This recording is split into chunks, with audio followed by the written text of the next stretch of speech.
lost an entire video about how I was gonna film that I was filming that was literally just called The Flaw in Every Superstar.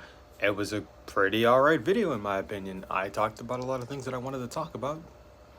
I talked about every superstar that I had in my top 10, some washed superstars, some guys who used to be in my top 10 a couple of years ago or were in it the year prior, and either what they need to do to get back to superstar status, or what they need to do to maintain superstar status, and what they need to do to improve the game of basketball. And I've come to the conclusion that basically anyone who's in my top 10 either doesn't have a flaw in their game, to be quite honest. It's just the three guys. It's really just Jokic, Steph, and Giannis. They're about as good as you can get. Honestly, they all dominate the game in completely different facets of the game, but that's not what I really wanted to talk about. Oh, and obviously there are other people who don't really have flaws in their game either. You know, like LeBron. The only flaw that I have with LeBron is that he's going on and becoming older and older as the time goes by, which I know we want to keep pushing this narrative, and not we. LeBron fans keep pushing this narrative, which I am a LeBron fan, but I am not one of these guys. We keep pushing this narrative of, we gotta give him his flowers, give him the MVP, which is a bullshit, terrible, terrible argument if you want to actually, uplift the guy, talk about what he does to impact the game. That's not the argument you want to use. If you really want to be like, oh, he was doing this and that, that's something you do for legacy talks later down the line when you want to talk about his longevity. When you want to talk about why he deserves the MVP for a current season, you talk about what he's doing in the season. You talk about with respect to not his age, but respected to his peers, because that matters the most. How is he impacting the game of basketball? And to be honest, LeBron hasn't had an MVP case since 2018. And remember, it is a regular season award. Nothing you do in the postseason will actually impact how the award is voted for. I just want to make that clear. And by the way, if you're wondering what the measly flaws that I was finding in Steph Curry's game, a Giannis game, and a Jokic game, Steph Curry's, well, let's be real. His defense is not all world, but it's still something that he's improving with age, actually. It's honestly incredible, to be quite honest. His team defense and people's inability to really pick on him really showed in last year's finals, in last year's playoffs. Throughout the entire run, they really couldn't just attack Curry, which is something you would think, that's just not something you can do to a superstar like Stephen Curry. It's really actually incredible that he's able to do such a great job on the defensive end. At his size and with him being small, obviously he bulked up over the years to get better at that. But yeah, you can't just mismatch hunt Curry the entire game. With Giannis, the only weakness in his game is probably shot selection. It's not terrible. It's just sometimes when you see him take a jumper, you're like, why are you taking the jumper? He doesn't settle for shots often. He works hard on defense. There's really not much else to talk about. His free throw shooting used to be abysmal, but he's been working on that and he's been getting better every single year. Honestly, I believe his worth ethic honestly outweighs most of the flaws that he has because he's still working on them. And honestly, we need to stop this. There is never going to be a time in Giannis' career where he's going to be good to elite three-point shooter. Let's just keep that out of our mind. Honestly, the only thing that he can do logistically to improve from the three-point land is to minimize his amount of shots needed to take from there, and the shots that he does take from there, he shouldn't be taking at all. It's just the ones that he takes, should be the ones that be like, just to keep the defense honest. Those are the type of threes we're expecting from Giannis. And we shouldn't really. Jokic's biggest flaw is his defense again, but let's be real, the defense has been getting drastically better over the course of years. It's not as bad as it was when he was first drafted. It's not as bad as it was when he was first out of shape. It's not as bad as it was in the bubble. He's honestly improved each and every single year on the defensive end, and that's part of the reason why his MVP season was so impressive to me, because his numbers were amazing on the offensive end, and his numbers were really good to solid on the defensive end.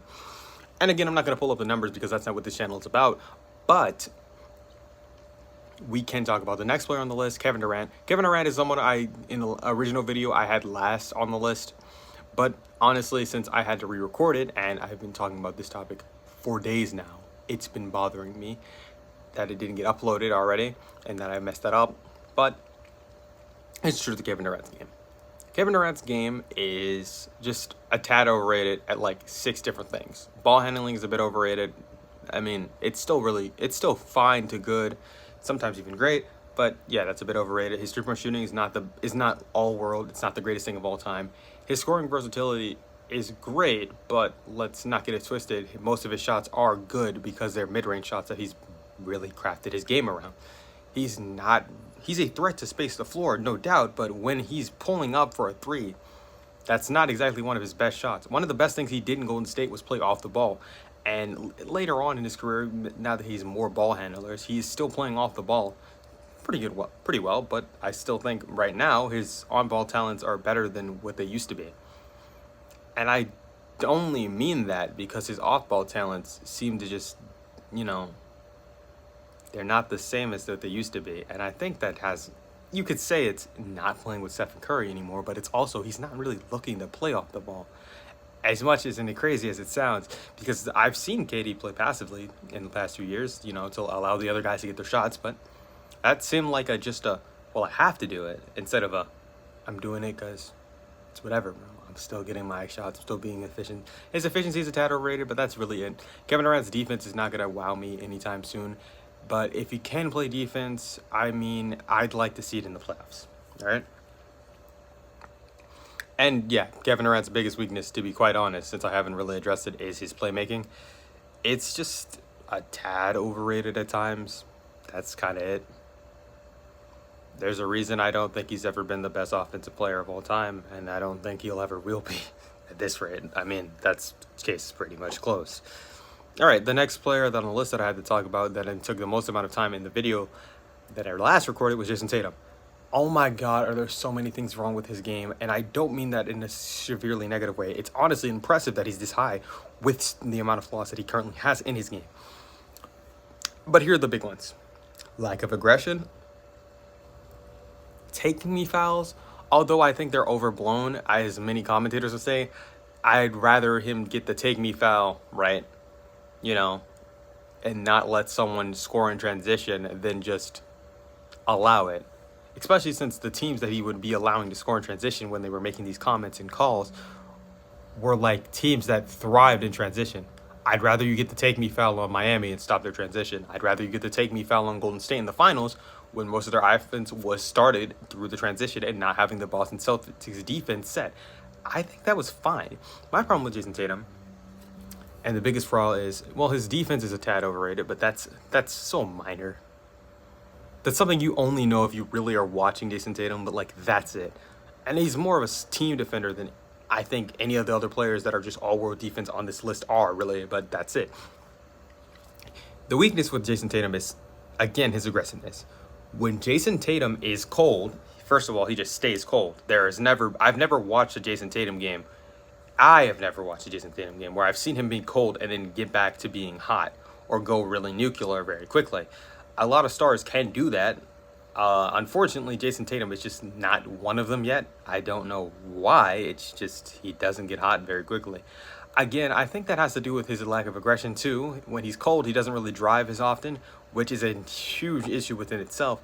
But, you know, I think you can mitigate that with getting better shots and stuff. He takes a lot of tough mid-range shots, and even when he's not hitting them, he's still taking them. You would like to see that removed from his game sometimes. He suffers from wannabe Kobe-itis. I mean, it's a term, and for a reason. What do you think whatever Kobe was popular for, which was his mid-range shots, difficulty of shots. Honestly, his defense was underrated as hell now, but hey, that's neither here nor there. But Tatum just suffers from that sometimes. He takes bad shots that he shouldn't be taking. He's way too good at driving to the basket when he wants to drive to the basket for him to not be driving all of the time. Or to the degree that you think. I would just want him to drive just to keep the defense honest at times. But yeah, I need to see that in your game. Here's our first wash superstar, and then we're going to transition into another one, and then one more, and then we'll go back to my top people who made the top 10 list this year. James Harden, Damian Lillard, and then we have AD. This year, I don't really know what happened to Dame, but I think it's just a down year. I hope it's not the beginning of the end for Damian Lillard, especially because he's stuck in Portland and he's chosen that fate by himself, to be quite honest. And it would be really terrible for him to, for the Portland Trailblazers just in general, for him to be losing value for them. His value is probably at the lowest that's ever been. I think that's part of the reason why they didn't try to trade him this season. And B, they've gone into this win now mode thing, but that's neither here nor there. We're here to talk about the problems with Damian Lillard's game. Dame has been really good offensively, not like elite at everything. I just mean like, and when I say elite, I mean like, bro, when I look at your offense, I'm not thinking, he's like top 3 in the league in offense. And he's top 5 in the league in offense.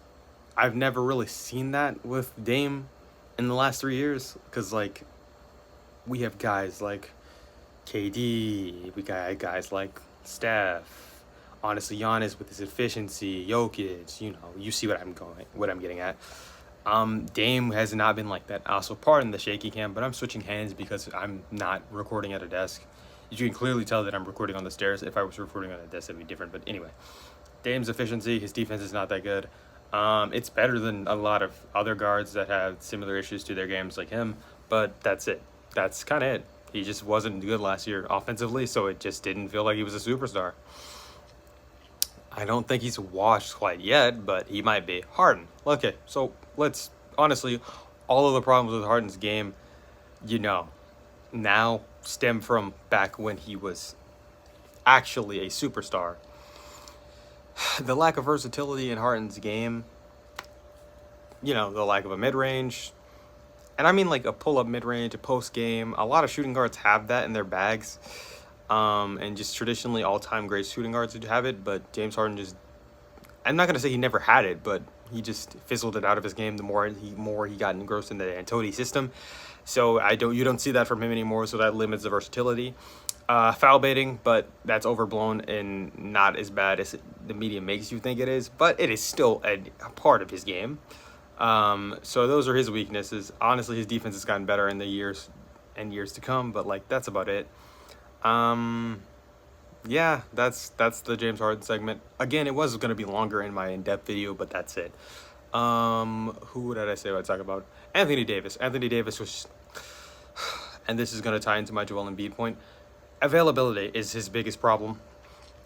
Last year he was available. When he was available, he was fucking terrible as well. But like, that's not the problem. The problem with me, honestly, for AD is just not playing as good as he can play. When he was available last year, but previous to that, it's just availability. Recently, and as soon as he got to LA, suddenly he became a little bit more injury prone, which you expect of a big, with an athletic game. Similar to Joel Embiid, I think Joel Embiid's biggest weakness is availability. Honestly, I think in their MVP candidate level seasons, they're about the same. They have the same weaknesses. Availability is kind of it. There are minor things that make their game separate, but like the weaknesses are just about the exact same thing. The 3-point shooting is a bit overrated. Let's be completely honest. Even when he was hitting threes like that, they were a bit overrated. Let's not lie to ourselves. Both of them have solid to good mid-range games. Joel is obviously better now, but that's because AD has just fallen off a fucking cliff apparently with his shooting. Yeah, that's it. Let's get to our final star of the list. He was basically the final star I addressed last time, but Jimmy Butler. Biggest weakness in Jimmy Butler's game.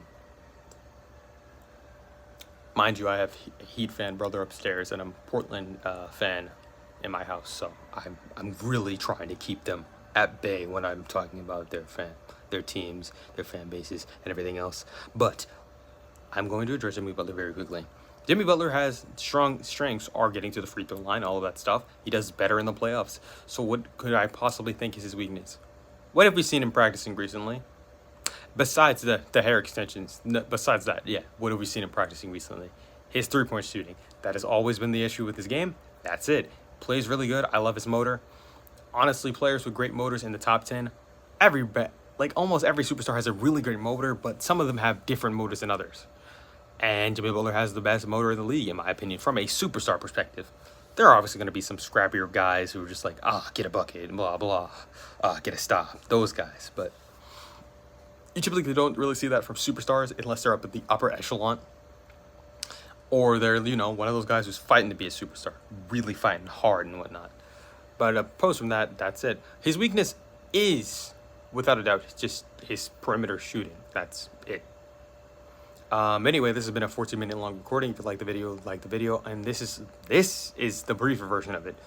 We're about 4 minutes less. Like the video, subscribe, all of that nonsense, and have a good day.